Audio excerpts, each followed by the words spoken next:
Sir just one comment एकच तुम्ही ती IIT फार्मागुडी हाडची म्हणून तुम्ही तुमचो व्यू पॉयंट दिलेलो आसा. IIT फार्मागुडी स्थापन जाल्ली तेन्ना IIT गोंयांत आयिल्ली तेन्ना आमी तांकां स्वता हांवें ऑफर दिल्ली की तांकां 5 लाख स्क्वेअर मिटर जागा जी गोवा इंजिनियरींग कॉलेजी कडेन आसा त्यातली तांकां दिता आनी एक्स्ट्रा जी जागा तांकां जाय ती आमी एक्वायर करपाचो प्रयत्न करता म्हणून ते त्या वेळार त्यांनी टर्न डावन केलें आनी तांकां 11 लाख ते 9 लाख हेच्या भितर जागा जाय अशें सांगलें. ती जागा थंय एवेलेबल ना म्हणजे गोवा इंजिनियरींग कॉलेजची टोटल जागा आसा 10.5 लाख स्क्वेअर मिटर आनी तातूंत जवळ जवळ 6 लाख स्क्वेअर मिटर जागा गोवा इंजिनियरींग कॉलेजीन ऑक्युपाय केल्या आनी सादारण 1 लाख स्क्वेअर मिटर जागा IITI आनी त्या खातीर आमकां जर IIT खरेंच घेवपाक जाय बरी IIT जावपाक जाय वर्टिकल स्ट्रक्चर तयार करून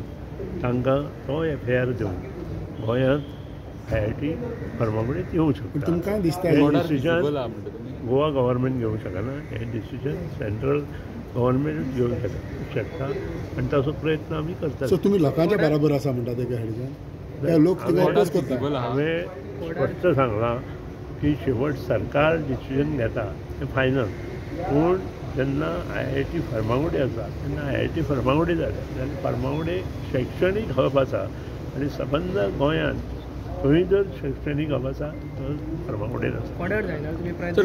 सर